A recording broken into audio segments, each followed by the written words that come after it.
Hello, hello, hello, ladies and gentlemen, girls and boys. It is Labor Day weekend and we're having fun.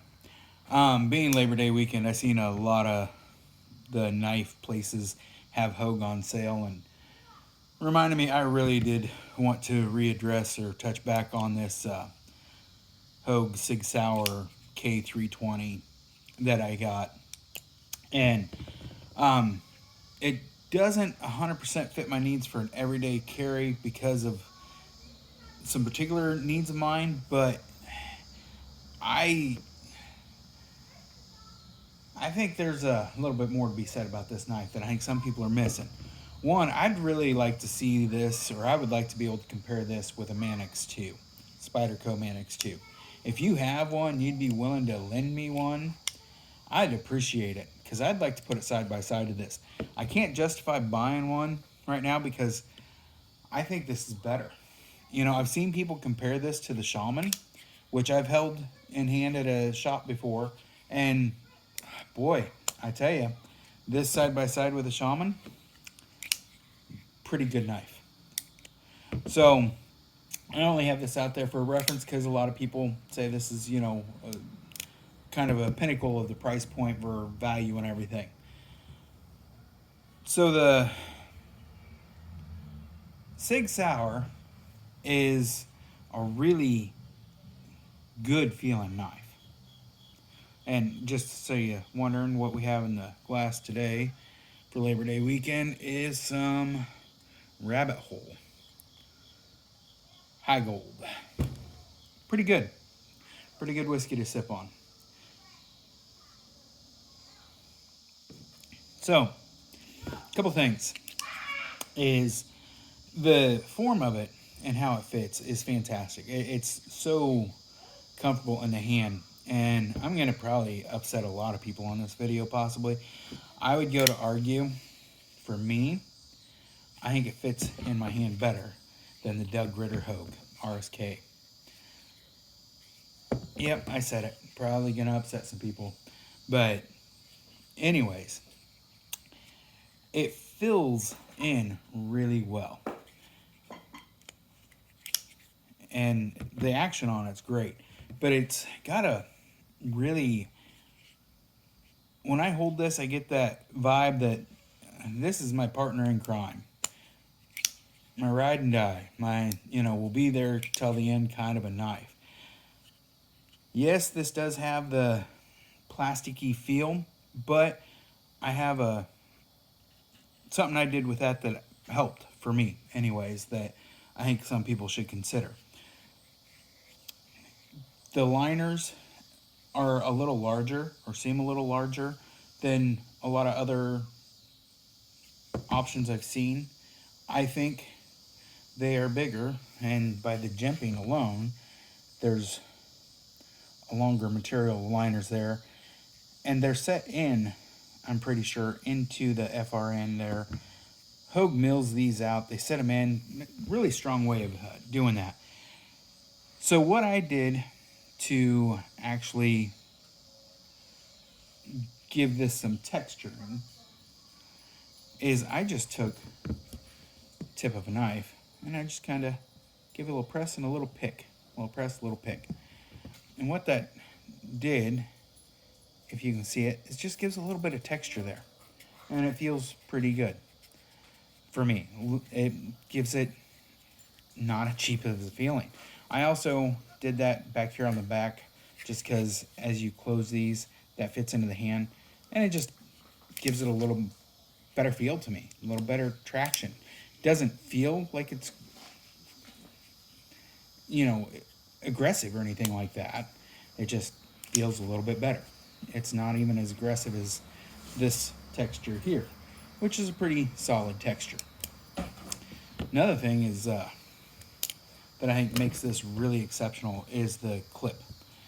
The pocket clip on this drops all the way down, but it has those louvers on it, so it's pretty easy to get in and out of the pocket. But when you're holding it and you're gonna go, press down on something, it all but disappears. It's a pretty solid option for a pocket clip. The blade is super slicey. The one downfall that I've had, and I'm don't know if I've got it resolved yet or not, is the S30V steel has been chippy on this blade to start with. Now I am on only like sharpening 4 of this here, and I backed it to a 25-degree convex. I carried this for a solid 3 months, used it, and it would chip out. Now, before you go saying, hey, that's not a good quality steel, keep in mind of what I was doing. There are times where I'm cutting through a lot of cardboard, and every once in a while there's staples, or there's a metal bin that is in there that I catch, or a shelf. I cut sometimes zip ties inside of steel boxes, small little 4-inch by 12-inch boxes where you can barely fit into, and I have been known to hit the side of that steel bin. I use it for cutting sandwiches. I used it for cleaning out from under my fingernails. I used it for cutting, any and everything. So it mainly did cardboard though, but it chipped more than what I liked. I don't know if I've got that resolved because I'm not carrying this every day now, just because this is slightly too wide here in my pocket, in and out of the vehicle, and in and out of my pocket with other things all day long. If I wasn't having to do the things I would, this is a fantastic knife.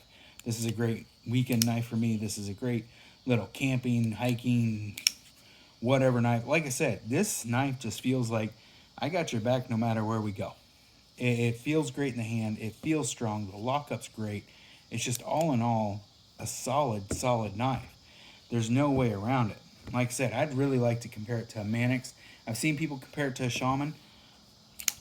I don't think that was the intent for this one. I think it was kind of aimed to a Mannix, but the weight on this at only 4.2 ounces, this one is a little bit heavier, a little bit more blade length and stuff too though.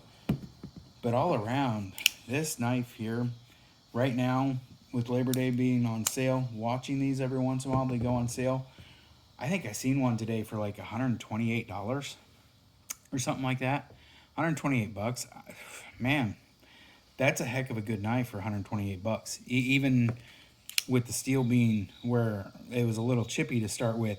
Like I said, I haven't tested this out, which I'm going to try to put some more use on it and see if that comes to an end. But even, what it wasn't horrible for me. It didn't ruin the knife by any means. It's still cut, and it wasn't huge chips or anything catastrophic. Realistically, every chip that I have is sharpened out of it, to give you an idea. And in 4 sharpenings, I don't try to reprofile the edge or anything like that. I just, take it down. I don't mind if there's a small chip in my blade most of the time. I'll just sharpen it out eventually, kind of the thing. I don't want to take away more material, because especially on a user like that, doesn't make sense to me personally. Some guys want it absolutely perfect all the time, which I get that. That's cool too. Anyways, what are your thoughts on something like this? What's your, do you have a knife that you don't carry that you think would be absolutely fantastic no matter what you're doing? I really think this 6-hour K320 is one of those knives that it's fidgety, it reacts well. Like I said, I dimpled that with the Hogue Deca, actually, I think is what I used on that.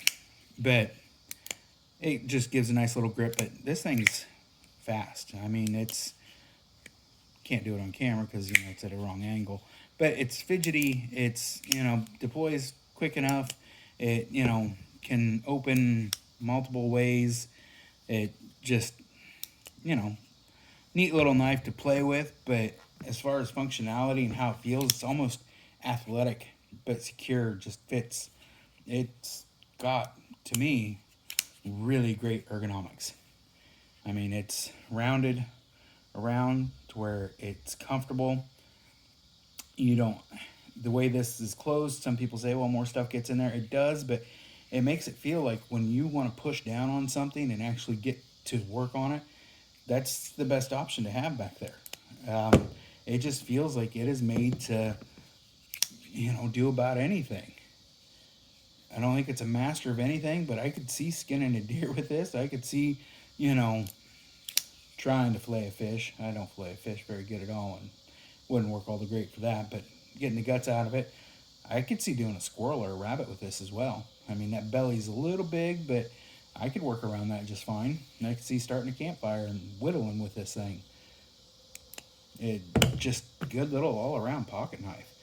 I think that's more of a companion knife than what most people would ever give it credit for. And I think for the price point, it's a good option to look at. If you can put one in hand, it'd be fantastic. Anyways, that's 10 minutes of rambling about a SIG K320. Good knife. Thanks for watching. Leave a comment. Let me know if you've ever held this side by side with a Spyderco Mannix. I'd appreciate it. Give a thumbs up, like, all that good stuff if you want.